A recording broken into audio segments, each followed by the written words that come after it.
This Thursday night, live edition of Keep It in the Ring with Rich Mancuso here on my YouTube channel, on Facebook, Keep It in the Ring, and at the AGT Network.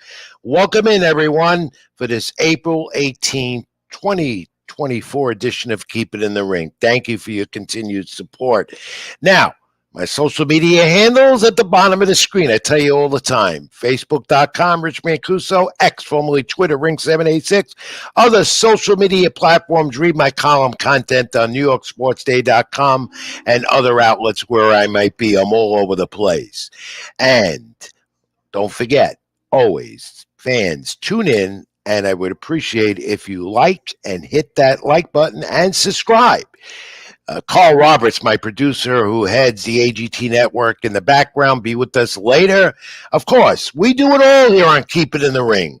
The boxing, the MMA, and we have a lot of that this week, and the pro wrestling, and as always, we have always a lot of that. So do the best we can. Like you to comment if you're watching live. If not, comment anyway. I'll get back to all of you the best I can, and I do. I try. I appreciate your support every week. We're here. It's Keep It in the Ring, and let's get it going. We'll also have a guest, Ismael Villereal. He's fighting this weekend in Atlanta, Georgia, in a special type of promotion. He's an upcoming fighter. Well, he's not upcoming no more. He's been in the ring. He fought Calm Smith, Madison Square Garden late last year, suspended the loss. We'll talk to him more about his upcoming fight this weekend and also his thoughts on what we're going to get into right now. And I'm glad it's here because it's Ryan Garcia, Devin Haney fight, the build-up, which was a build-up because of Ryan Garcia's antics on social media every day. I can't tell you how many on Instagram and Twitter and X, just on and on and on about females, safety for children, his faith in the Lord Jesus Christ, and constant. And you know what I'm talking about, fight fans. You know Ryan Garcia has this big following, and he loves to get attention. And he did. And Devin Haney, more the quiet type. And we'll get into that aspect of it now in a moment. Ryan Garcia, though, he likes to hype himself. And the most significant fight now of his career coming up Saturday night, Barclays Center on the Zone pay-per-view. Golden Boy, the promoter. Eddie Hearn, the co-promoter with Matchroom, who has Devin Haney. An interesting fight. We're going to break it down. I will do the best that I can. I will tell you this. I'm glad, and I might think all of you are, that it's going to be over soon. Because that's what we've been talking about is this fight, which is very big for boxing. However, at the Barclays Center, as of yesterday, supposedly sales were picking up. Last week at this time, the gate advance for this fight was not good at all. They lowered ticket prices, so sales increased. Oscar De La Hoya today at the final press conference at the Barclays Center there in downtown Brooklyn said that the fight is sold out or will be, and whatever 175, 200 tickets left will go at the walk-off. You know, fight fans usually do that. They come at the last minute. I don't know who you could believe. The only thing we'll know is the final result at the end of the night Saturday to see if it is a complete sellout. But on the end of both these fighters, it was more Ryan Garcia than Devin Haney. And we'll talk also in a moment about Devin Haney's father, Bill, who did most of the talking and did that again today. Two different personalities. Ryan Garcia, the social media personality, who has to prove in this fight Saturday night that he is a world champion. His last fight, of course, Gervonta Davis last May. You know the result there. And Ryan Garcia now in the most significant fight of his career. Now, Oscar De La Hoya said today that if Ryan Garcia wins this fight, and he expects him to, he is his promoter, that he will be the face of boxing. I tend to doubt that. Devin Haney could be in that category right now, Canelo Alvarez, to most boxing people, is the face because Canelo does what he wants and has made the most money. But let's focus now on Garcia and Henny. Let's take a look at some of the antics that happened this week. And as of today, with the weigh-in tomorrow to make it official. And yes, the fight is on, as Ryan Garcia disputed all these claims that he has a mental illness problem. He's been advocating for fighters to be permitted to smoke weed before getting tested. And, of course, I detest all that. But Ryan Garcia did his things he says. But this week, Ryan Garcia went on his tirades again on social media, among other things. All right, Carl, let's roll some of the images we have on this before we break down the fight a little more. As ticket sales supposedly now have picked up. The pay-per-view is available, Zone pay-per-view. I don't know what the records will be, but this is insignificant to see on pay-per-view. Also, the numbers at the end to see how many people buy into this fight fans and not fight fans, and to see if they buy into it, to see how marketable, more so that Devin Haney is as compared to Ryan Garcia. Again, two different personalities. All right, Carl, put up some of the images. Let's take a look at what went on today. What do you have, Carl? There we go. Well, this was yesterday, the media workout, and noticeable at Gleason's Gym in Brooklyn that Ryan Garcia has been showing off his body, his physique. And many say he looks like he's in the best physical condition of his career. Garcia has made it known that he's trained very hard for this and has done great conditioning with Derek James, his trainer. So there he is yesterday in Gleason's at a workout that drew massive media attention. And then there's today. I think, Carl, we have let's go to this. Yes, let's talk about this that caused these two to not have a face-off today, and they're going to have one tomorrow. They hate each other. It's known. Well, let's look at this. Ryan Garcia is after the New York Mets now because earlier this week, a couple of days ago, Garcia and Henny had their first media extravaganza atop the Empire State Building on the observation tower. And Henny pushed Ryan Garcia because there was bad-mouthing about Garcia's mother, or Garcia bad-mouthing Devin Henny's family. Whatever it is, it's uncalled for. And if it's a hype of the fight, it's uncalled for. It shouldn't go that far, and it has with these two. And it's been going on now for more than a month or more, up until even today at the final press conference. But the New York Mets, or whoever made the arrangement at Citi Field the other night, would it be Oscar De La Hoya, the promoter, or the Mets? And I could confirm that it wasn't the Mets who made the initial call. De La Hoya did, to have Ryan Garcia and Devin Haney throw out the first pitch together on opposite sides of the mound. Now, based on the altercation that happened at the Empire State Building, that never occurred. So what does Ryan Garcia do? Who brings an entourage of about 20 people into Citi Field, which you can't do in a Major League Baseball venue. This is not boxing. We could bring an entourage into an arena and get away with it. And baseball, look, I am on the baseball beat. I cover it. I missed this event the other night. I wish I was there, and I missed it because I wasn't scheduled to be there. What happened, though, is that De La Hoya starts bad-mouthing the Mets. Ryan Garcia on social media starts bad-mouthing the Mets, as you see. Says, I wasted 3 hours of my whatever effing time because Devin Haney found out that Ryan Garcia was going to throw out the first pitch. It went back and forth. Haney stormed out of the building. Garcia got into some fistful words with security people at Citi Field that I know very well and didn't deserve that treatment. And I was at Citi Field last night prior to the Mets game, and a lot of security guys know I'm involved in boxing, and were asking me what went on. And I explained, and I tried to get an official explanation from the Mets. I wasn't able to get it directly, but reportedly, as you might have read or heard, the owner Steve Cohen put an end to even Garcia throwing out the first pitch because he didn't want any dramatics. He didn't want any an eruption going on with two fighters that hate each other. And he got hold of what happened earlier in the day on the observation tower, the Empire State Building, where they pushed and shoved. And so he didn't want that to stem into Citi Field. But De La Hoya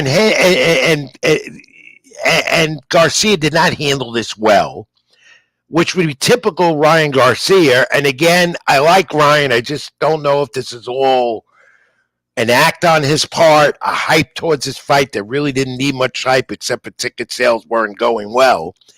Citi Field officials, that being security personnel, said that they hope they never see this ever happen again because he stormed out. Not violently, but he's cursed, and it was a tirade. He made a scene.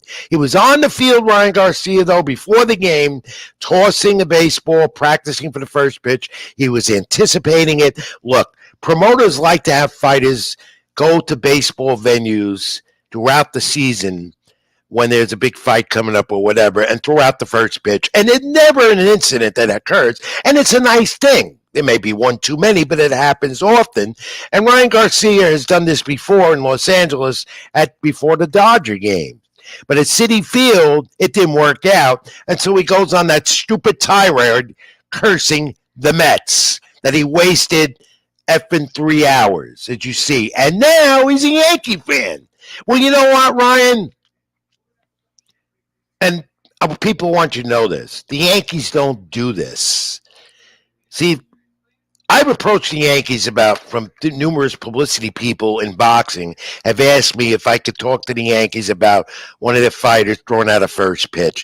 The Yankees don't even want to bother with that. They don't need the dramatics. In fact, they're not involved with boxing. Their last fight they helped promote was Top-ranked Miguel Cotto, Yuri Foreman, when the new stadium first opened back in 2009. And they haven't done boxing since then. They don't want to because they said the ring ruined their field, the setup, whatever it was. And that fight didn't draw very well as well, also at Yankee Stadium, which is known for boxing. Regardless, the point here is, this is the point. I want to get away from it. Ryan Garcia here is wrong, all right? The New York Mets were in the total right. And I don't care if Ryan Garcia hates the Mets and loves the Yankees more because he's never going to get a chance to do that at Yankee Stadium anyway. Focus on the fight. That was my entire emphasis that I've been trying to say and many others throughout this whole promotion leading up to what's going to happen within Saturday night.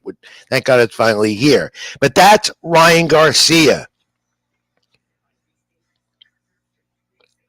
What Ryan Garcia now has to do is perform and show that he is a world champion. Now, if you go back to the Gervonta Davis fight, you remember this. Carl, show that Ryan Garcia photo once again. The image of, no, not that one now. That we don't want to see that Citi Field again. You have to move it up a bit. Go up a little more. We're live, so we're going to happen. I've got Carl out, my producer, going crazy now out of sequence. It's Ryan Garcia on his knee, taking a knee in the 7th round. That fight with Gervonta Davis. That's the one. There you go. That's a lasting image. Gervonta Davis, you remember? The liver shot to the body, and Ryan Garcia quit. Devin Haney has a chance to go to the body. He is quick. We know he's a jabber, and his footwork is extraordinaire. So, many people have Ryan Garcia as an extreme underdog in this fight, and I agree.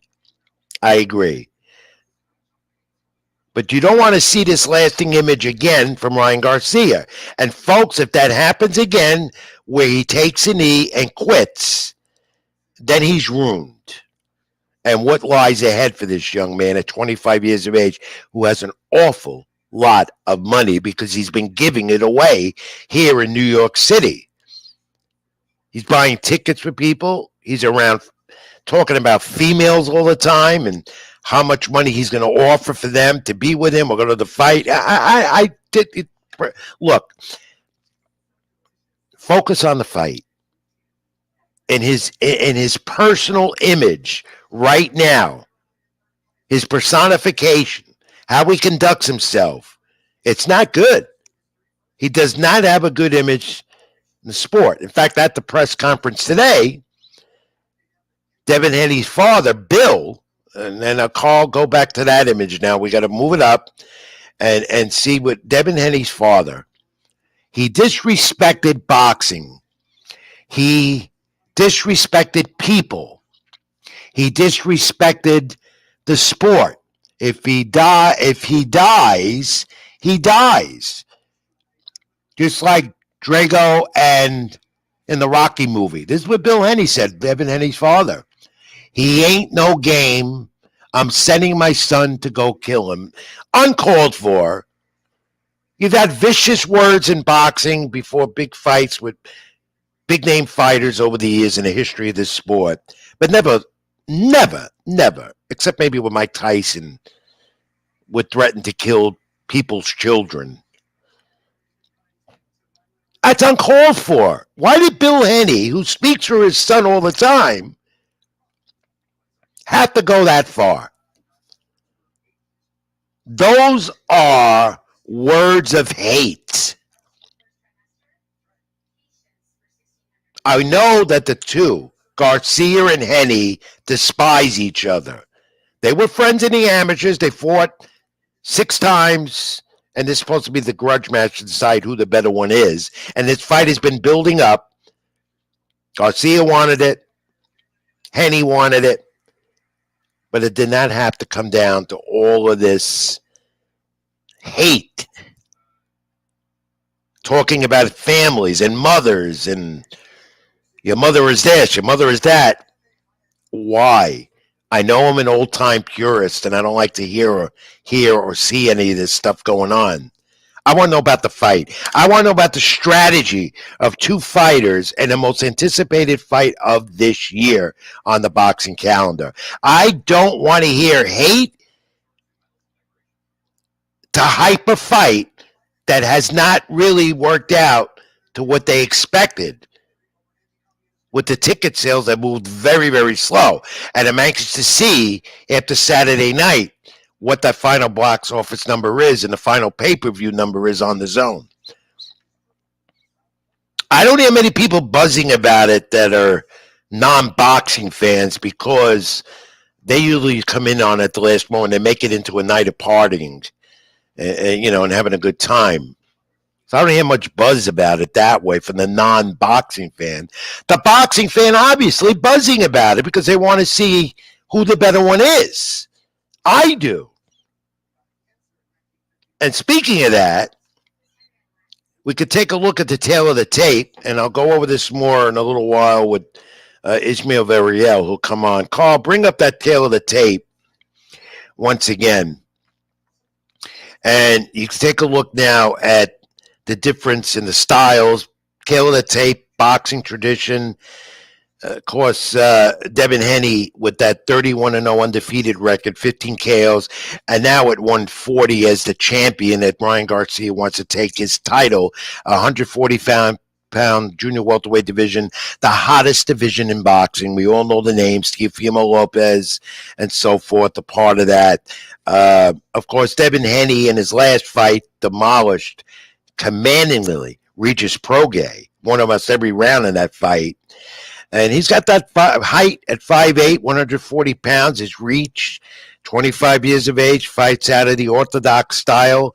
And then you look at Ryan Garcia, who we know a lot about, coming off a win against Durante. And you see the tail of the tape with Ryan Garcia.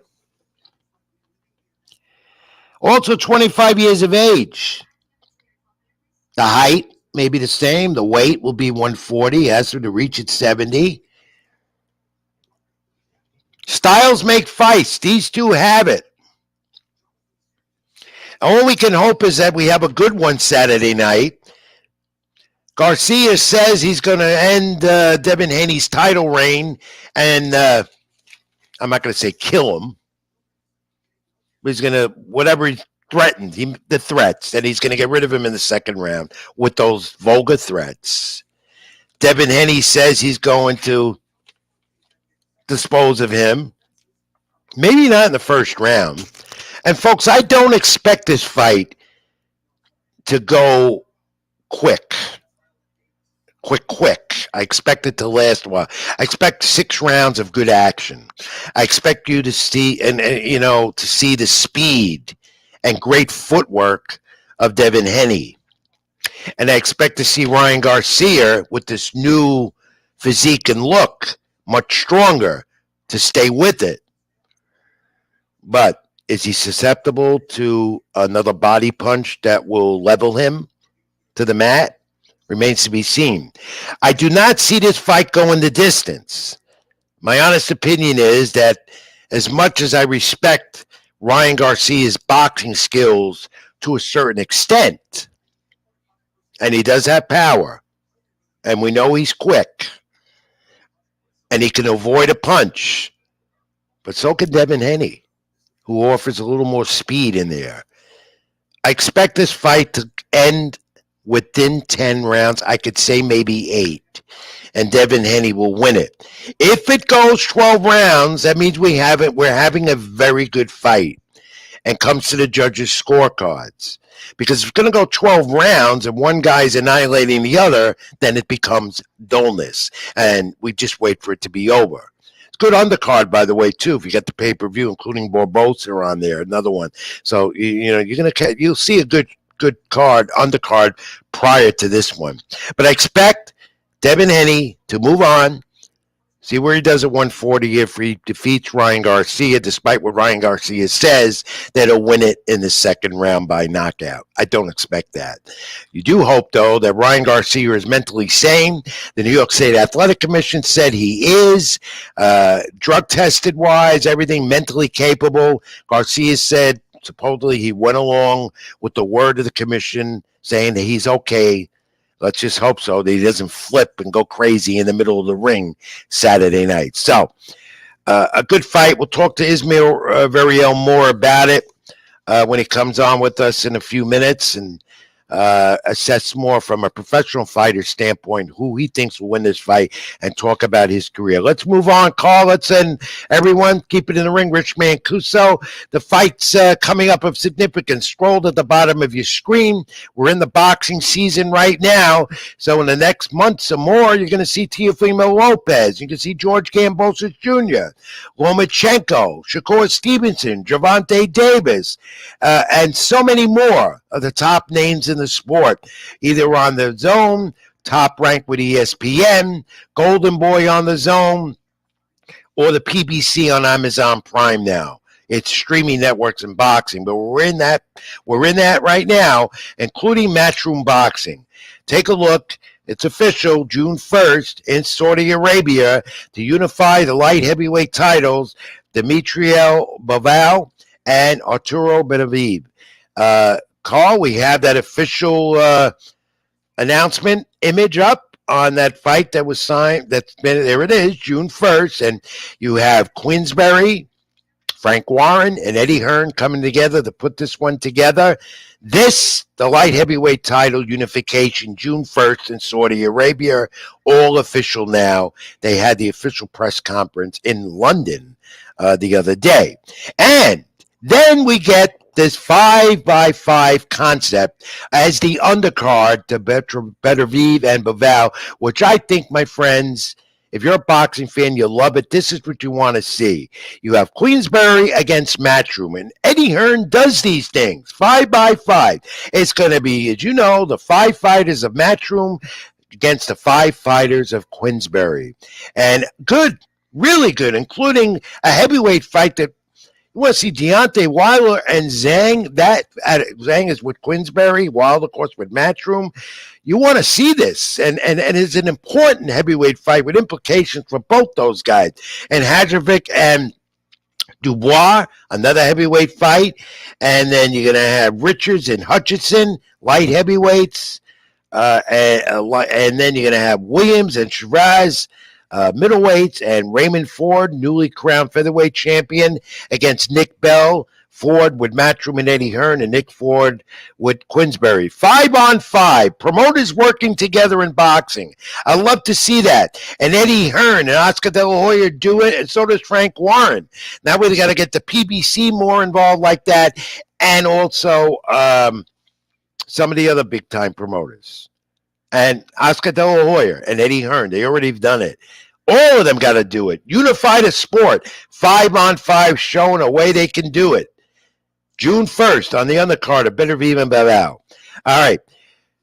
Good news for Amanda Serrano. She's healing from a bad cornea and will be back in the ring soon on a Jake Paul, Mike Tyson Netflix mid-July extravaganza.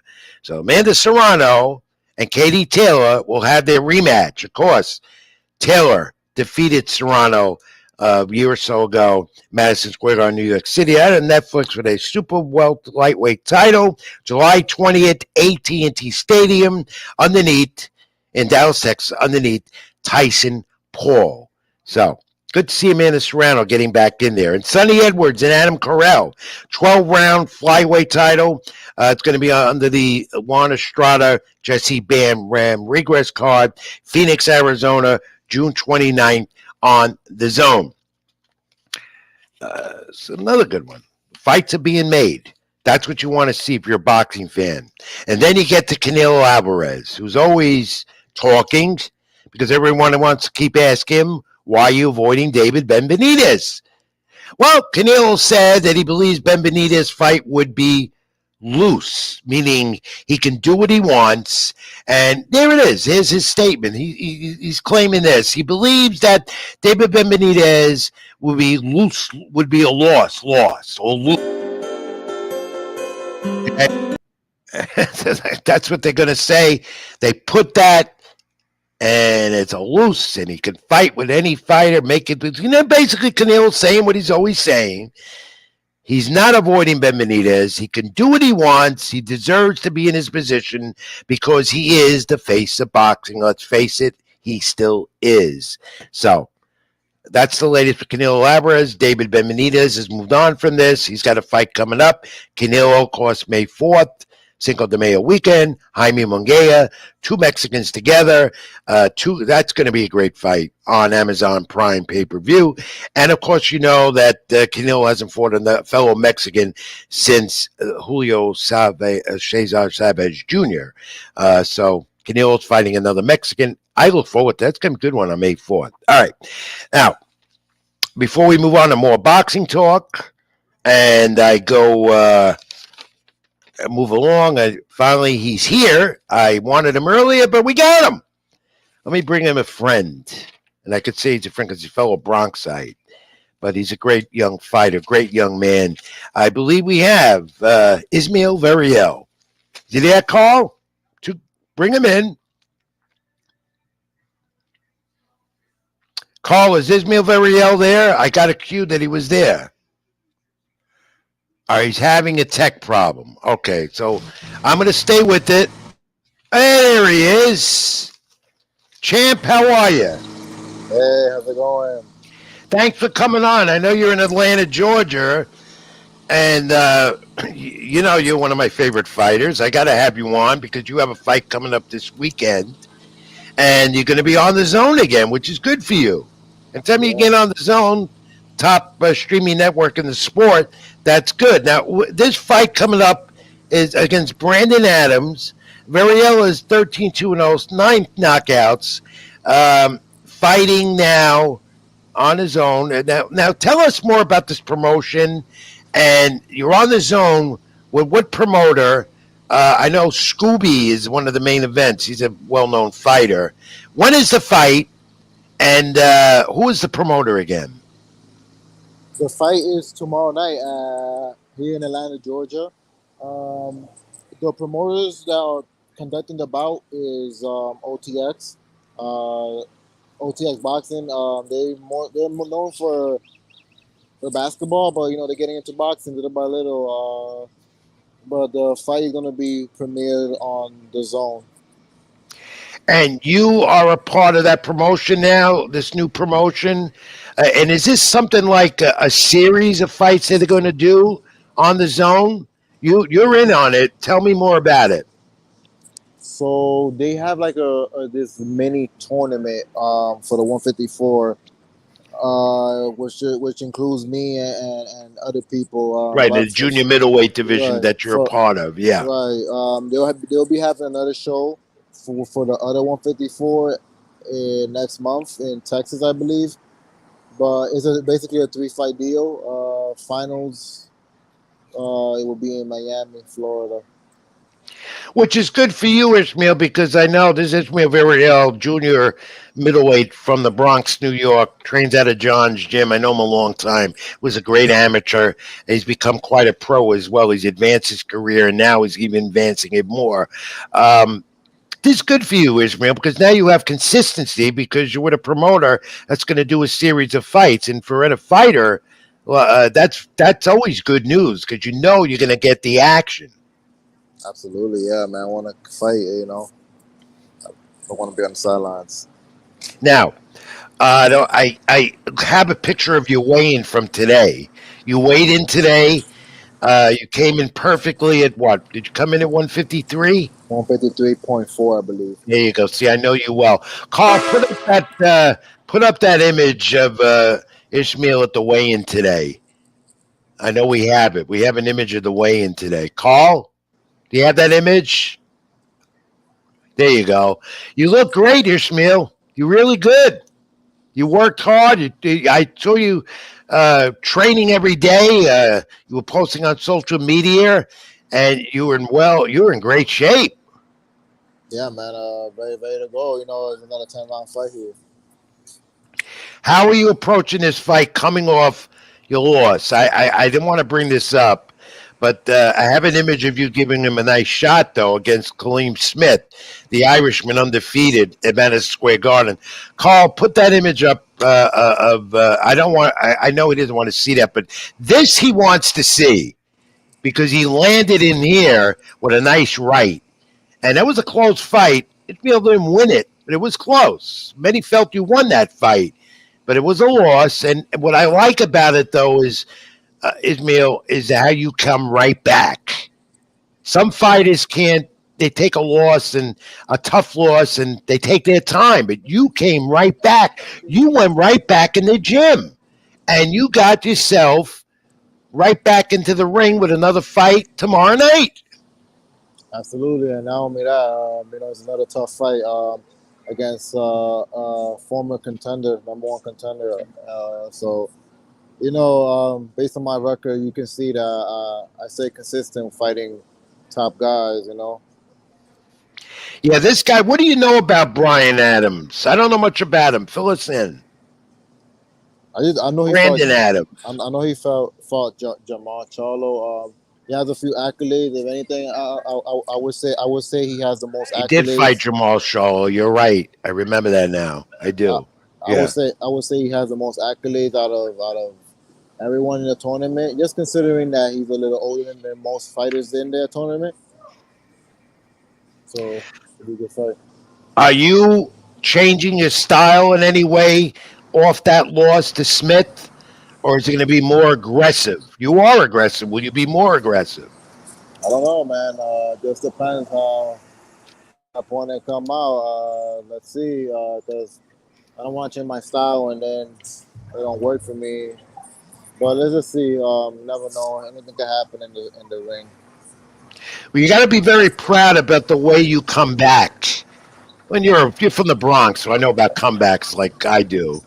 So you got to be very proud about the way you come back. Your father trained you, Otto, who was a world class fighter back in his day as well. You make a great team together. A lot of father son combinations don't work out, but this one is. Um, what is your strength right now that we have to know going into a fight? I would say my endurance and my durability. People see that I'm pretty durable. And I have a lot of stamina. I keep pushing forward. Especially when it's a tough fight. I just keep pushing in. Yeah.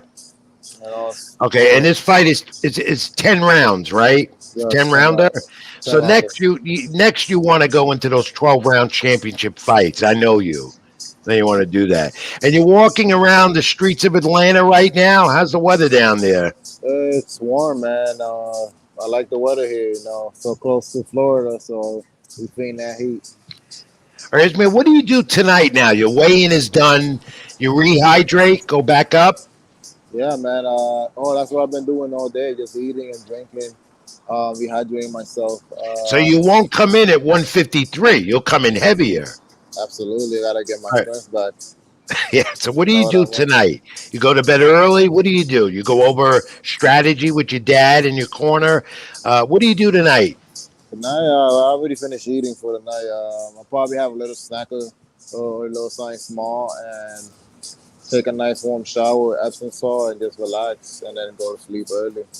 And then you get to the arena tomorrow 3 hours before, wrap your hands and wait till your time is called to get in the ring. All Yeah, right, there's a big fight coming up Saturday night. I know you know, everyone knows. Garcia and Henny. We've been asking everyone what they think about it. We've been assessing it. First of all, do you think Ryan Garcia is hyping up the fight with all his antics on social media, or is he that type? Do you know Ryan? I never met Ryan. No, I don't know him. What do you think as a pro fighter yourself, the way he handles himself out of the ring? Um, I don't know, man. Like I always been taught, like conduct yourself as a professional. Well, Ryan is Ryan. That's what he wants to do. You can't really force somebody to conduct himself in some way. But for me, I'll just conduct myself as a professional. And most You people know do. me. Most people know me, as really soft spoken and you know, as a person that's like very humble. So that's my character. So You do. And you work full time as well. So correct. boxing's not your only thing. You have a full time job in the medical field Yes. facility in the Bronx. So you put in a busy, very busy schedule. Ismail, one thing I'm going to let you go. Who do you like in the fight Saturday night? I'm gonna go with Devin Haney, man. And Just why feel like would that be? And what is your prediction? Knock him out uh, early? Does it go? I think it's gonna go the distance, but hey, I wouldn't count Ryan out either. At first, I had a little closer, but now with Ryan behavior, I'm about to go with Devin more. Well, I happen to like Devin Haney as well, but I don't think it's going to go the distance. I told people just moments ago I think it'll be the eighth, ninth round. Oh yeah. But Ryan Garcia has a lot to prove. You don't have much more to prove because you'll win this fight tomorrow night down there in Atlanta, Georgia, against Brandon Adams. That'll be on the zone. We'll all be watching. We wish you the best of luck. Ismail, before you go, you need to try to get the fact of the week. It's not trivia. I do this to all my guests, especially a fighter. Okay, you ready? Take a crack at it. Ready. There's the confidence in the champ. All right. Um, a fighter said, "You never knock me down." Okay, and he said, "Most heavily, you never knock me down." All right, and I'm going to tell you right now that this fighter was from the Bronx, a former world champion, well known, heavily. He said, "You never knock me down," in his fight against another Hall of Famer great that you would know. Do you have an idea? What weight class is this? Who? What weight class was it? This would be middleweight. From the And we're Bronx. going back in time, 1951. You and I weren't born. Weren't even born at that time. But very famous fight, two famous fighters. But that one fighter said most heavy. You never knock me down. I won't keep you much longer. From the Bronx? I have no idea. Yeah, remember the rage? You remember the the Raging Bull, Jake Uh, LaMotta, the Bronx Bull, the Bronx Bomber? No, I don't Jake know. LaMotta, the I don't know. Raging Bull. I don't know. I You don't know. said that to Sugar Ray Robinson. You've heard of Sugar Ray I saw Sugar Robinson, Ray Robinson, yeah? but Because Robinson, Jake LaMotta to Sugar Ray Robinson, who lost the middleweight title to Robinson. LaMotta did in 1951, known as the Valentine's Day Massacre. A little boxing history to a champ. 1950 is too far out for me, man. Yeah, well, me too. And then, it's easy for me, champ, because I have it in front of me. That's why. Hey, Ismael Villereal, I want to thank you, my friend, for being here. I know it's fight night for you. You're getting ready for tomorrow night. We'll all be watching on the zone tomorrow night and rooting for you, okay? Especially here in the New York area. A junior middleweight has a very, very good future ahead. Coming off a loss, and you're going to forget all about that. Go in there tomorrow night, down in Atlanta, do what you got to do, and let us know. We'll watch, and then we'll talk to you again soon. And you're on your way to a championship. Do me a favor, though. I tell every fighter this, right? Don't put it in the hands of those three blind mice at ringside. Right, yeah, man. Not you gotta do this. You gotta get rid of them. Go into the judge's hands, three blind mice. You don't know what's gonna happen. You know that. You've been there. All right. I go get some rest. Enjoy the rest of your night. Enjoy Atlanta. We'll be watching you tomorrow night, Ishmael. It's always a pleasure, champ. Keep it in the ring. Thank you. Appreciate it. Thanks for having me. Thank you, buddy. Ismael Villereal, thank you for coming on from Atlanta, down in Atlanta, Georgia. Got a fight tomorrow night on the zone. Brandon Adams. It's going to be a good one. So if you have the zone, tune in. Keep it in the ring. I'm going to have him on again. He's great to talk to. I know him a long time. I've known him since he's been an amateur, so I could talk to him that way. But we wish him the best of luck. And yes, I'm partial. I will be partial here because he gave Callum Smith a fight. He gave him a fight at the Garden late last year that I saw.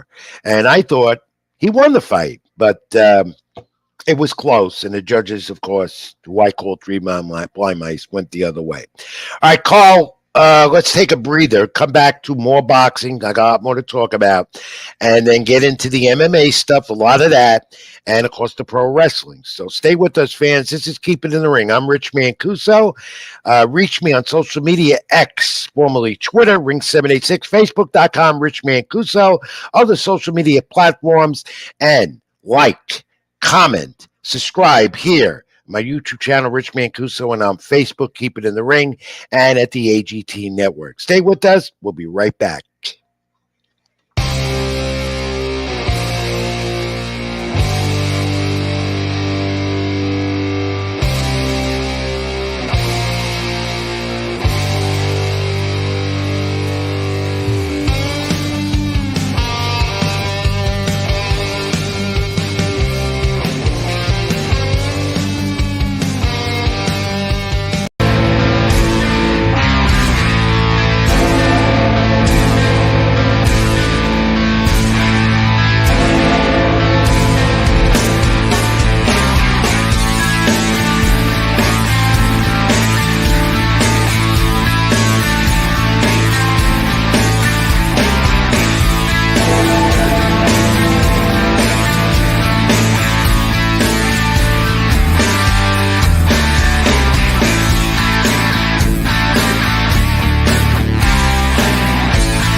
All right, back with Keep It in the Ring. Thanks for staying with us. I'm Rich Mancuso for this Thursday night live edition on my YouTube channel, on Facebook, Keep It in the Ring, other social media outlets, and at the AGT Network. Like, comment, and subscribe, folks. I appreciate your support. Great first half hour or more. We got a lot more to come. We're going to go over tonight because, combat sports right now I'm talking boxing, MMA, pro wrestling and such, jiu-jitsu and Muay Thai. But it's hot right now. It is. There is so much going on. You can't get enough of it. You can't keep track of it. And that's why we're here. And so many others do the same thing. So I stay with it. Believe me, I eat, drink, and sleep this up 24/7, along with the other sports that I do, that I cover. Right now in the baseball season, I'm on that. And of course, I'm also covering the MLS soccer at the same time. So you can imagine what it's like for me. Is the money great? No. Is the time consuming? Yes. Is it fun? Yes. Is it nerve wracking? Yes. I'm here too. You don't want to hear my complaints.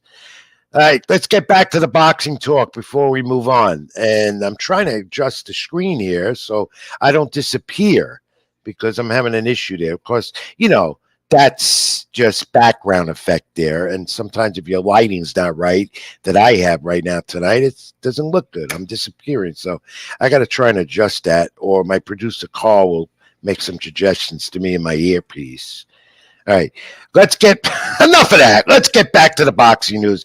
Tyson Fury, Alexander Usyk will unify the heavyweight title, we think, middle of next month in Saudi Arabia. And WCC President Jose Sulaiman Jr. has now decided to come up with a new title belt. The winner of this fight will get this belt. Show it, Carl. It's colorful. It's a special new WBC World Boxing Council alphabet soup title belt that'll be given to the winner of Usyk and Tyson Fury in Saudi Arabia next month. And again, that fight could go either way. And then again, there might be a rematch and the other heavyweights lining up for that title. We'll see if we finally have a unified champion. All right, Top Rank in the news, as always, on ESPN. And first, we lead off with that guy here. Now we can address the screen. Let me get out of the picture a bit. See him? Xander Zayas, right there to your left. There he is. All right. Xander Zayas back in action at Madison Square Garden, junior middleweight, 10 rounds against Patrick Teixeira, who's undefeated at 18-0 and 12 knockouts. That's Xander, a rising superstar in the sport. Back June 8th, Puerto Rican weekend, National Puerto Rican Day weekend in New York City at the theater of Madison Square Garden for Top Rank. Xander Zayas back in the ring, junior middleweight. He's patient. Top Rank is patient, milking him to get his opportunity sooner or later. We look forward to seeing Zayas again in New York City on June the 8th, and he'll have a contingent of his Puerto Rican fans here in New York City and elsewhere. They love Xander Reyes. They look at him as a Felix Trinidad, a Miguel Cotto, the great Puerto Rican champions of the past, many others. He's their new hero right now, and they're rooting for him. And we'll be there June 8th to cover that fight. Lightweight Oscar Durante will go with the former champ Jojo Diaz with Golden Boy now, April 27th on the Zone. That's official. And on that be on the card of the welterweight fight with Virgil Ortiz Jr., who's moving up to 154. Back in the ring is Virgil Ortiz Jr. after numerous setbacks, but he's now with Oscar De La Hoya and Golden Boy. Look forward to seeing Virgil Ortiz Jr. again. And then we look at some of the quick fight results from the weekend. Top Rank again, center stage on ESPN. The heavyweights taking center stage, including this guy, the heavyweight Jared Anderson, who's had his battles with legal issues, on and off, but he was able to get back in the ring on Saturday night. He remained undefeated, 17-0, 15 knockouts, unanimous decision over Ryan Murray. A one-sided affair. Fans were booing, so were we at home. 144 punches that were thrown in this total fight. We'll go to the punch stats. I think we have those. There we go. Mayweather was his third. Those 144 punches by Mayweather were thrown by him. The third lowest in a 10-round fight since CompuBox started doing these stats, which are very helpful in the sport. They analyze fights, and they do a good job, punch for punch, jab for jab. So, not a great fight at all, though Jared Anderson prevails. One judge supposedly had Murray winning a few rounds of this fight, which were impossible. I can't see how he did that. But again, three blind mice. And of course, the jab of Jared Anderson as a heavyweight is exceptional. You know, they say that he's not ready for the big guys yet. He might be. He might be soon. He's building up his record. Top Rank has been milking him the right way, but Jared Anderson has to stay out of legal issues, out of problems with the law. In fact, he had a court appearance on his latest offense the day after the fight, or I think on Monday, and I don't know what resulted in that. But he's back. He'll fight again soon, assuming that he doesn't have any more legal issues. On that same card, another heavyweight to look at, Effie Jobber. 10-round split decision over this guy, my Italian-American friend, Guido Vianello. Vianello lost because he had a late onslaught of punches, but they were not enough. But Abi Jabber is someone to look at in the heavyweight division, and Vianello will come back. They're very high on him, Top Ranked. And if you looked at him, he's got a nice jab as well for his size in the heavyweight division. So, Jared Anderson moved on. Vianello had a tough loss. Effie Jobber moves on with that 10-round split decision. All right, Carl, I think we had some questions coming in the cube. If you want to put them back up, or I could read them because I saw them pop up and I missed them. And that is, yes, okay, that's our buddy at Sports Talk, JTG Sports Talk, David. I'm fine. I'm really good. We're talking boxing. We're talking MMA. We're talking pro wrestling. Thanks for staying with us and being a part of this program as well. He also has a good program as well on Facebook. He does a sports show and a boxing show on Facebook Live. You could watch that. Just look for his posts. Hit up JD Sports. Yeah, we help each other here. You know, we try and work together. And he says that's Thomas, right? Not David, Thomas. I'm bad with names. I pronounce them wrong and I say them wrong. My apologies, Thomas. He's a good friend as well. All right. MMA news. Let's get out of boxing for a moment and let's look at the MMA. A lot of that. An awful lot. This is combat sports season. Don't you love it? Dana White has said over the weekend after his UFC event in Vegas, and we'll talk about it in a moment, Conor McGregor versus Michael Chandler, UFC 303, happening June 29th in Las Vegas. So Conor McGregor will be back in the octagon. And, you know, he's another one that creates a lot of controversy, Conor McGregor. And Conor McGregor is a lot of talk.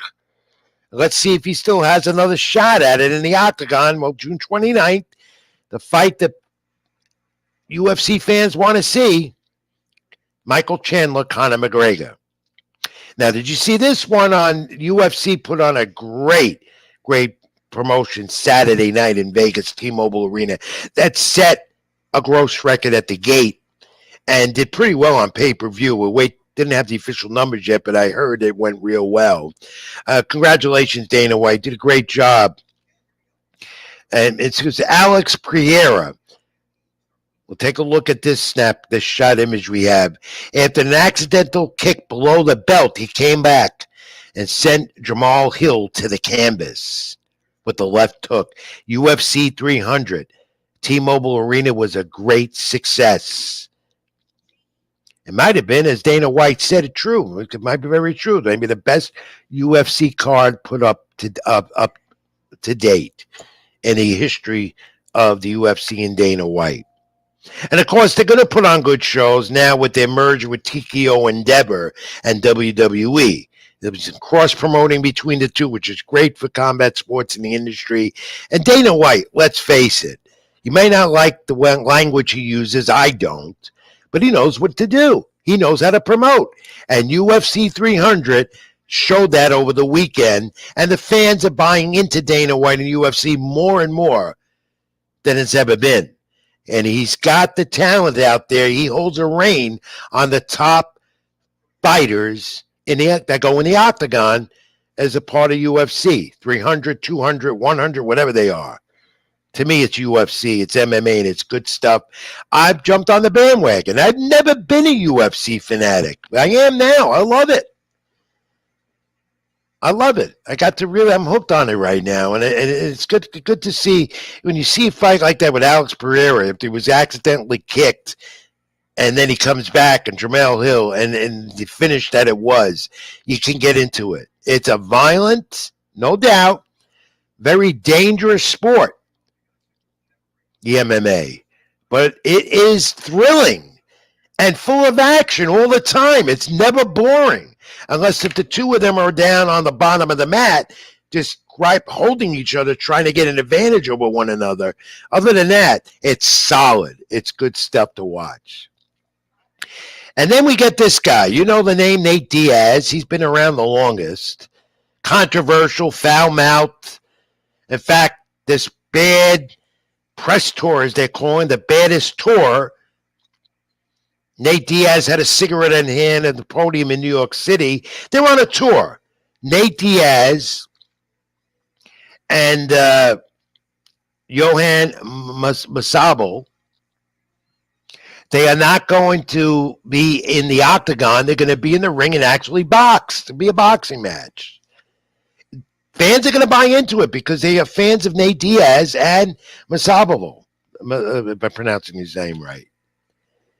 They will buy into this. They're not doing a UFC octagon event. They are going to box and have gloves on and have an actual boxing match.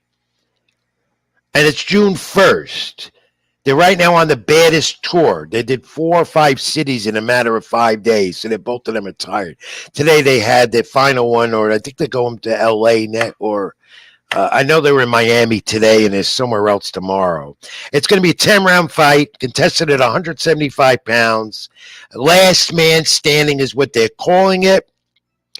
And that they say a group called Famio Pay-Per-View.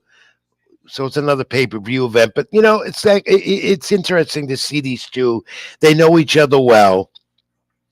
Diaz, I believe, lost to him, if I'm not mistaken, before.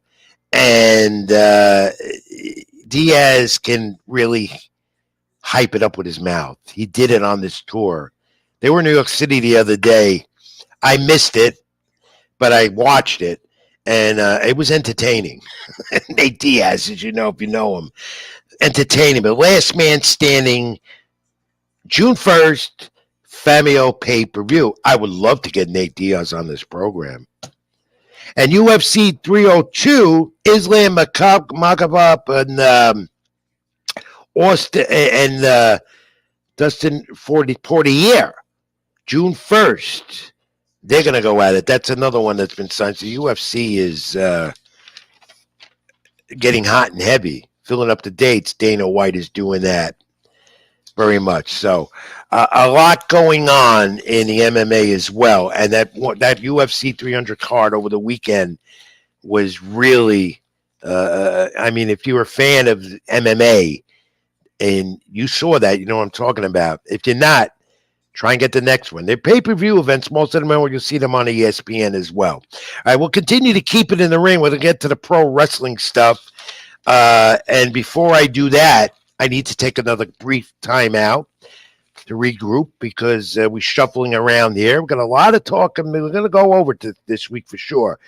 AEW, WWE, and go over that scenario. AEW has Dynasty pay-per-view and Sunday night from St. Louis, and that's going to be a good one as well. So, Carl, let's take another brief time out, come back, do the wrestling, and much more. Let's keep it in the ring. I'm Rich Mancuso here on my YouTube channel and also on the AGT Network Live and on Facebook. Keep it in the ring. Stay with us, folks. Back in a moment.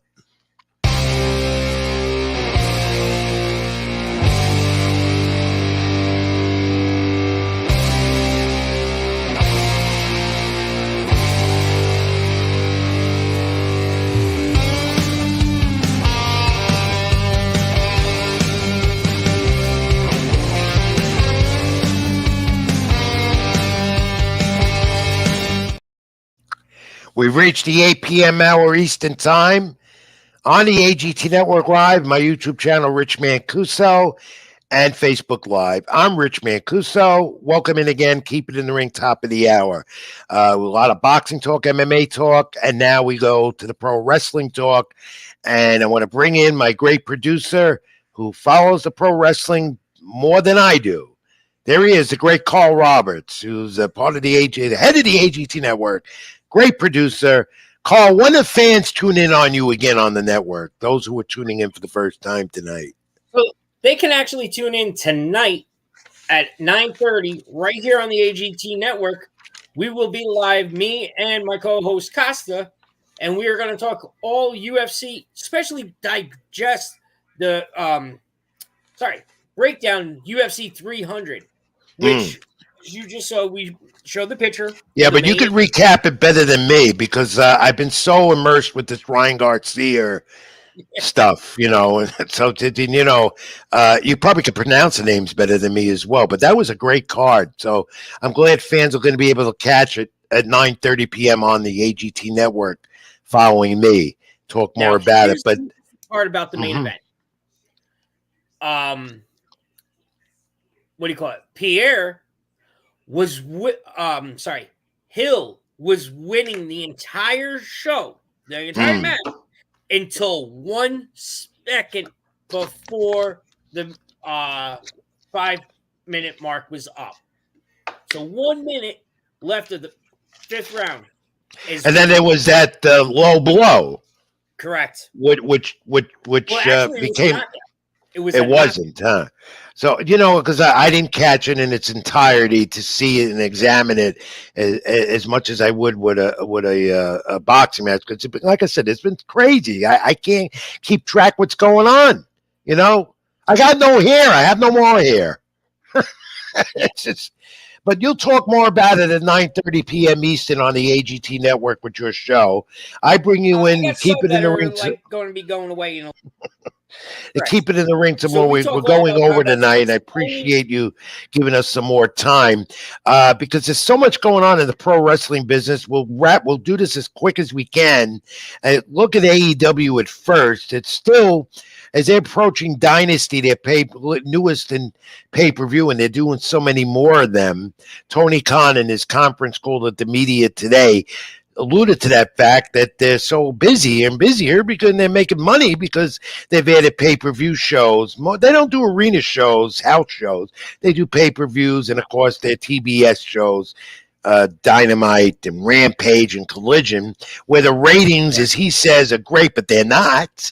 And then he, went and elaborated a little more, defending himself because he said the network was all behind what he did with that CM Punk footage and Richards and the Jungle Boy backstage thing, and he defended it and said he admitted that it got ratings, but he didn't admit that he did it to get ratings, and obviously we know they did it to get ratings, and it didn't really get big ratings. He did it for the ratings.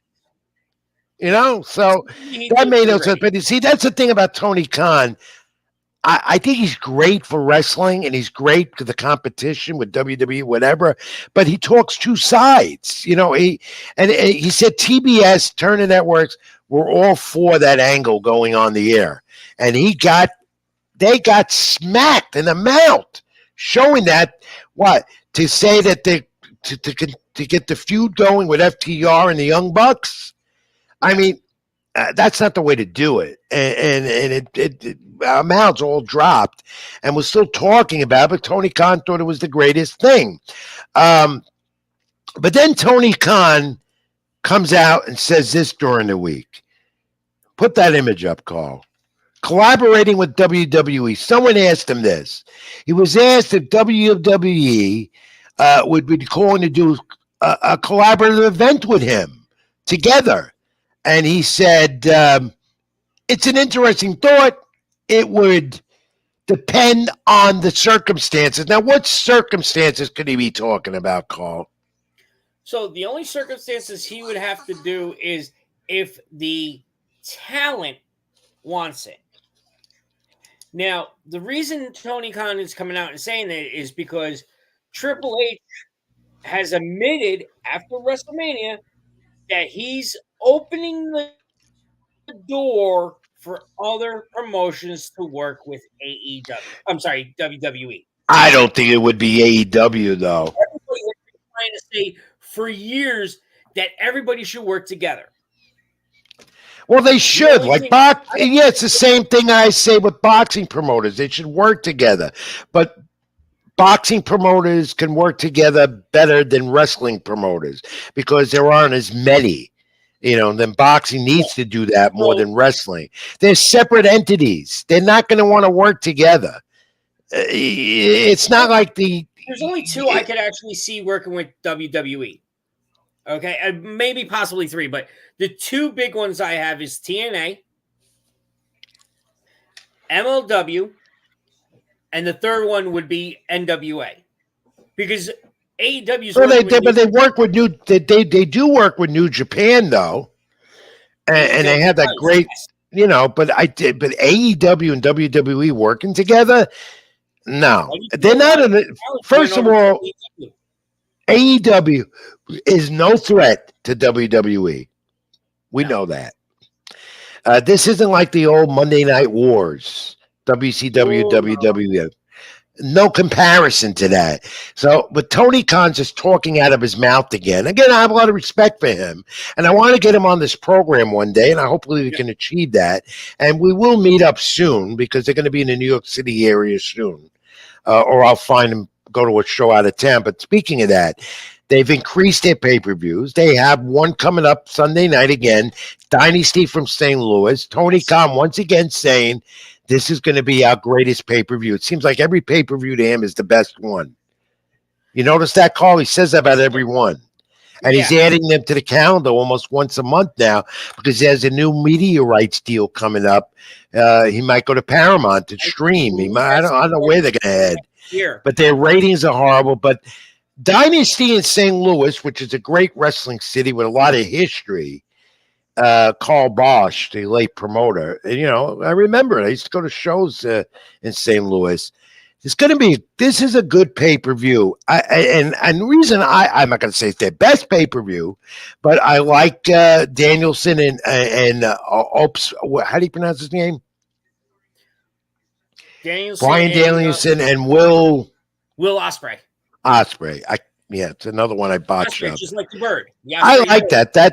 That to me, when you watch Brian Danielson, is always a good watch. He does it all in the ring, and then you're going to see more of the fallout with the Young Bucks, FTR. Right, they're going to for the tag titles. Right, do you have the whole card? Because I have it in front of me. I don't have the card. Give me 1 second. I'll actually. Because I could look it up as well. I mean, the wrestling fan off the top of their head knows what it is, but I have to look this up here. Once again, I know that the ECW, the AW title, Samoa Joe the champion, and Swerve. Samoa Joe versus Swerve. Who do you like in that one? I'm actually amazingly, I'm going with Swerve Strickland on this one. Yeah, I think the title changes. Strickland's there. Tony Khan did say that they're a load of talent and the locker room is still very much together. They love each other. They work well together. He mentioned he did say this on the conference call today that he mentioned AJF is still around. MJF. Yeah, MJF. So and Dr. Britt Baker, and of course Kenny Omega. That the talent wants to be there. They're not leaving, which is good. So, they need to do these pay-per-views to keep guys busy. And, Young Bucks versus FTR. And then you have Julia Hart and Willow Nightingale with Hathaway and Copeland, Adam Copeland, Eddie Kingston, and Mark Briscoe versus the House of Pain. That'll be good. They've got a good one. They got a good one coming up Saturday. Sunday. Sunday night on pay-per-view. It's called AEW Dynasty, and we'll recap it next week here on the program. More pay-per-views that they come up with, but Tony Khan keeps saying one is better than the other. Which one is it? All in, all out? He amazes me every time he talks. Oh, yeah. He doesn't come up for air. He amazes me all the time. All right. Interesting. Put this graphic up. We go WWE. Look at Roman Reigns. His championship numbers. This was interesting. Yes. 36 minutes with Jey Uso at SummerSlam 2023. There's the 34 minutes with Cody Rhodes at WrestleMania the year before. 33 minutes versus Rhodes here, a minute less this year. And 33 minutes with Edge at Money in the Bank. And 32 minutes with Sami Zayn at the Elimination Chamber.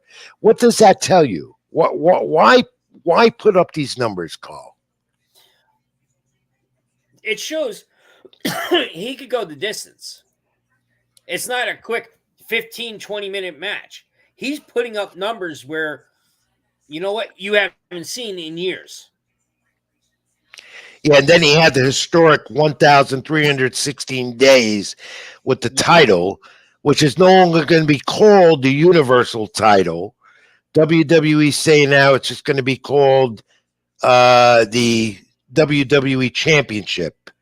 Correct. It's not going to be Universal no more. According to Cody Rhodes, has a new belt, and it's not going to be Universal. That's gone. Right. So, but knowing them, they'll change that again. And they're no longer going to be calling it sports entertainment. Nope. No, they're going to be calling it. They're getting everything away from Vince McMahon, what he did. And now they're going to be calling it pro wrestling, which that's what it is, but it's also entertainment. But they want to be referred to as pro wrestling now, not sports entertainment. Your thoughts on that? I like the idea of actually saying pro wrestling because that's what they are. Do you like their new setback? You know, they change the different camera angles on Raw and SmackDown, and their pay-per-view events, their PLEs, as they call them now, live events on Peacock, and they've added more seating, and as a result, the runway for the talent to come into the ring is less. But what I like is the backstage things they're doing that Vince McMahon would never do. No. Like you saw on Monday Night Raw, Jey Uso running into the crowd in the corridors, Sami Zayn back there as well. And so you haven't seen the camera angle following them. I love that. Kevin Owens taking the microphone and turned and told the cameraman, "Hey, just follow me. Come on, let's go." I love that. Right through to the gorilla position. They've gone out of the Vince McMahon era. He's history. His name's not even associated with it no more, though he still holds a lot of stock in the company. But they've gone away from it completely. And I think Stephanie McMahon will be back in the picture again, too. You know, so a lot going on with WWE, with Triple H now in control, and Nick Khan also saying that WrestleMania might be moved to May because they don't want to. They want to do WrestleManias outdoors, of course, and there are other PLE events indoors. Of course, the five major PLE events that used to be called pay-per-views in the big outdoor venues. So the other ones, like Money in the Bank and so forth, would be in the United States, out of the United States. They're taking it more international, and those would be indoor events. But the major five, including SummerSlam, WrestleMania, Survivor Series, and whatever, are going to be outdoors. And they're talking WrestleMania maybe for May, which to give other avenues of the country a chance to host it. And we still don't know if it's going to be Minneapolis next year or Las Vegas, but my sources are telling me that they're looking at Las Vegas hosting WrestleMania 41 next year. Yeah. Weather would be ideal for that, outdoors. NXT was supposed to be doing a big, huge show, and they're actually now doing it in Vegas, but it's at the UFC training facility. the biggest one that they ever built. It's And it, that's it, the it, WWE it it's certainly a lot of talk post WrestleMania talk. Well, this is They, going on before and that. there's a lot going on with WWE right now because they have to perform, especially going into next year with Netflix and a new venture there, TKO Endeavor. So a lot of changes, and you're starting to see it and a lot of talk now. Everyone's still buzzing about the bloodline and what's going on. And when Roman Reigns comes back, where does he go? Because you saw what they did to Jimmy Uso on SmackDown last Friday, and Paul Lee and his, Heyman, his phone getting smashed by Sokoa as he's trying to call the tribal chief. Where does this stand, do you think? Where does it go? Here's the interesting part about that. Last year, Roman Reigns did say on air, if something happens to him, Solo takes lead. Yeah. So So, there's your new head of the table right now. right. Is All right. So Solo. what happens when Reigns comes back? Maybe sooner than we think. And what happens when The Rock returns sooner than we think? Is there going to be, this is the question. I want to wrap this up in a moment. The question, is there going to be a war with the bloodline? Who's taking control? Yes. And the reason I say yes is you're going to have the Usos, Roman Reigns versus Solo, Toma, and one more. One more is coming in. Yeah. And he did sign, but they're not saying it yet. Yeah. Now, where does Jimmy Uso go? Does he back with his brother? And he's going to go back with his brother. Now, Yeah. the interesting part is what happens Monday night. I believe it's this week. Hold on, I got to put my glasses on for this one. You're as bad as me. Yes. Keep it in the ring, Carl. This week, the 22nd and the 26th is the WWE draft. That's why Cody Rhodes has already been established. He's going to be on SmackDown. Why did they do that? Why did they do that? Because that is technically where that title is from. Okay, you answered the question. What did you make of Sami Zayn and Gable? And Gable turning on Sami Monday night? I knew that was going to happen. And the reason I say that, Gable has always wanted that belt. He hyped up Sami just enough to do it. So they've had two great matches already, so this would be a nice feud going into SummerSlam. I think they will put that on as a highlight for SummerSlam, and that's going to be in August, and we're in July. Where's SummerSlam? SummerSlam is out of the country, right? I believe that's in Saudi Arabia. Pulling that up right now for you. They're doing so many events out of the country, like I said moments ago.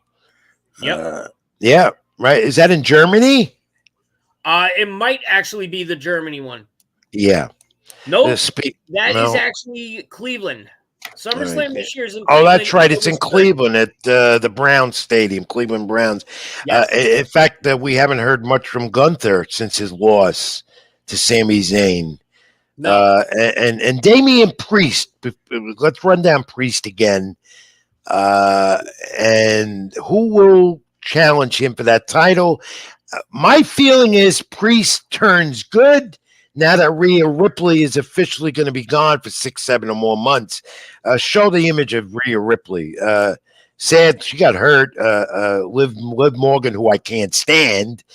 I just don't like her whole act. Threw her and threw Ripley. Ripley inadvertently hit the wall the wrong way, and bad shoulder fracture injury. I actually watched Monday night. It's not the shoulder that Liv kicked that is injured. Now, what was it? This one, her left shoulder. Her injury is on her right shoulder. Okay. Actually, not from the backstage with Mm-hmm. Liv Morgan. It All right. actually happened at WrestleMania. Okay, so now where does the state of the women's title stand right now? Bailey has one end of it. Right. Are they going to unify that? Who? So I felt they should have kept the title on Ripley. I mean, come on, Roman Reigns exactly was a champion and was never on TV. He was Right. hardly there. And So what are they going to do with that title, Carl? What are your feelings on that? Hold on. What you just said right there with Roman Reigns, your buddy Tom turned around and says, of course he could do longer minutes when he is wrestling once every 2 months. And that is the truth. Right. Good points. Good points. Yeah, I agree. Turned around and babied him so much, like protected him. All right, so let's wrap this up. What are they doing with that title now? Tournament? Tournament. He vacated that title Monday night. So now they're going to have to do another tournament. Crazy. Yes. And real quick, after SummerSlam, it is Bash in Berlin, and that's the one in Germany. Okay. I know they're doing a lot. They've gone international, and I can't believe how quickly and how well they're doing it, but they're doing it. So, all right, let's close. Keep it in the ring with the wrestling talk, Carl. Thanks, my friend. Not a problem. We'll see you at 9:30. I gotta wrap this up, but first, before we do that, take another brief break. Keep it in the ring. We'll be right back.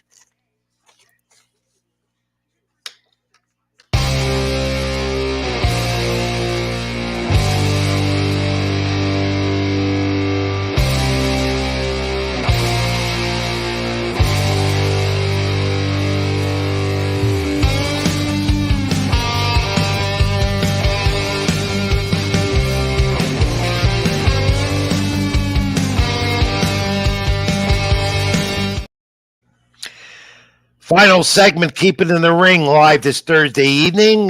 Thanks for staying with us. Like, comment, and subscribe.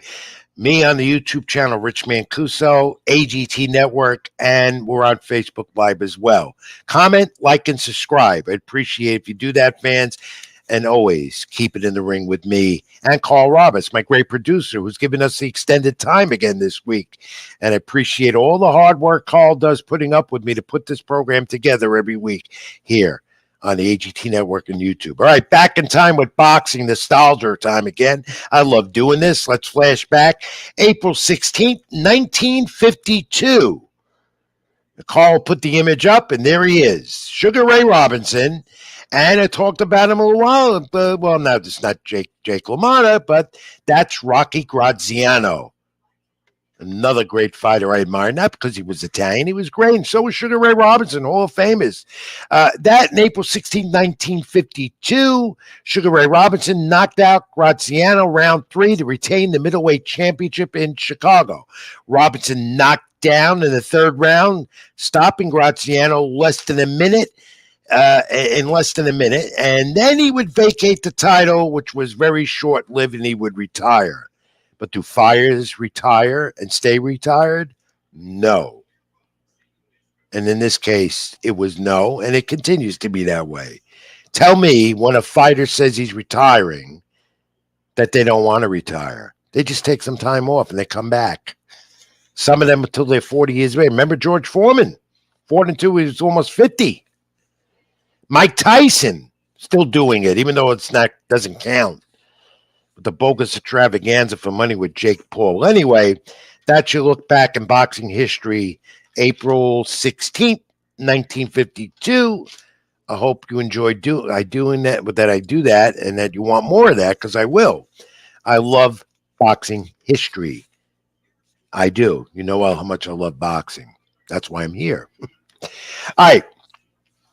This Forbes magazine report that Tony Khan on his conference call alluded to and was questioned, very interesting, very insightful, and great figures. And according to Forbes magazine, which is the financial wizard of the world, most valuable combat sport promotions in 2024 right now. Take a look at these figures. They're not on the screen. I'm going to read them to you. Top 1. UFC. This will show you what I said earlier about how strong combat sports is. UFC, $11.3 billion worth this year, followed by WWE, $6.8 billion. And now you know why they merged. AEW, third, $2 billion. Last year, they were worth only $250 million. Then it goes down a little bit. A group called One Championship Wrestling, One Championship that does wrestling, I think boxing as well, $1.3 billion. Then Matchroom and Eddie Hearn, surprisingly only $850 million, but that's going to go up significantly because the zone that he's affiliated with, well, they stream Matchroom Boxing. There's a lot of subscribers there, and realize that promoters are making money. They're not losing money. They're making money. Matchroom, $850 million, up from $134 million last year. The PFL, which is a part of combat sports and MMA, $690 million. Top ranks, this surprised me, lower on the totem pole here, $630 million with their ESPN deal and the streaming network ESPN Plus. Last year, $100 million. And then this surprised me because I thought they were doing so much better, but it's still a big figure. The PBC and Al Heyman, now off Showtime and Fox, and with Amazon Prime, so I expect this to go up. $600 million last year. $600 million last year, $95 million.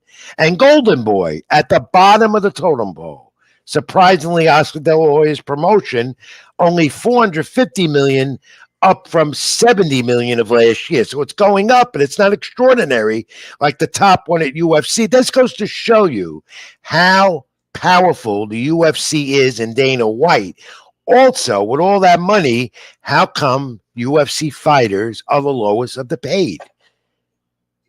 They don't get anywhere near what a pro fighter gets in the main event. And that's an issue that the MMA fighters are trying to address and not battle it out with Dana White or some of the other promoters. I'd love to get a USC rep on the program. We're working on that as well. Booking guests, of course, not the easiest thing to do when you're doing a program, and there are so many others out there that they go to before they're going to come to me.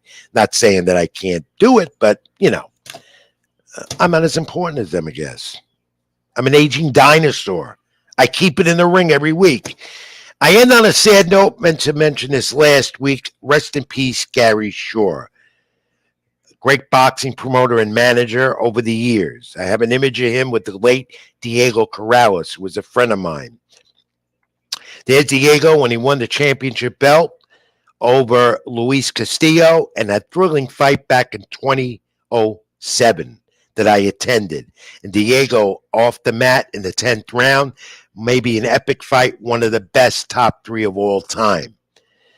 Gary Shore was responsible for that. 79 years of age, succumbed to a heart problem.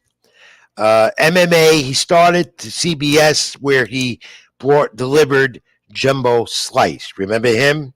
He had champions such as Diego Corrales, Luis Castillo and Showtime. He put that on and was very instrumental in Diego Corrales' career. In fact, Diego Corrales once told me that if it weren't for Gary Shore, he would never had the opportunity he got to achieve a championship belt on Showtime and become a top three epic fight with Castillo. But Gary Shore was also out of the main events promotion in Totowa, New Jersey, a small level promoter that also developed into a big time promotion with world champions. Rest in peace, Gary Shore. You were always good to me. And most of all, you were great for the sport of boxing as well as MMA. That puts a wrap on the program this week, folks. A lot. We went an hour and a half. We usually go an hour. Thank you, Carl Roberts, for giving us the time with the AGT Network. Reach me on social media, X, formerly Twitter, Ring786, Facebook.com, Rich Mancuso, other social media platforms, and read my content online and also mostly on NewYorkSportsDay.com. I appreciate your comments and suggestions all the time. We're always here. If not live, we'll tell you when we're going to be on, of course, AGT Network and my YouTube channel, Rich Mancuso. Like, comment, and subscribe. Enjoy the big fight this weekend. I'm glad it's coming to an end. It's over after Saturday. We won't have to hear Ryan Garcia, Devin Haney, and we will, though, hear the after effects of it, I'm sure, and recap some of it again with you next week. But for the moment, Ryan Garcia, after Saturday night, can go into hibernation. And for all of us, I think we deserve that break leading up to all of this hype for the big fight Saturday night on the Zone pay-per-view from the Barclays Center in Brooklyn, New York. I got Henny winning it. Who do you like? Comment as we go off the air and throughout until Saturday night.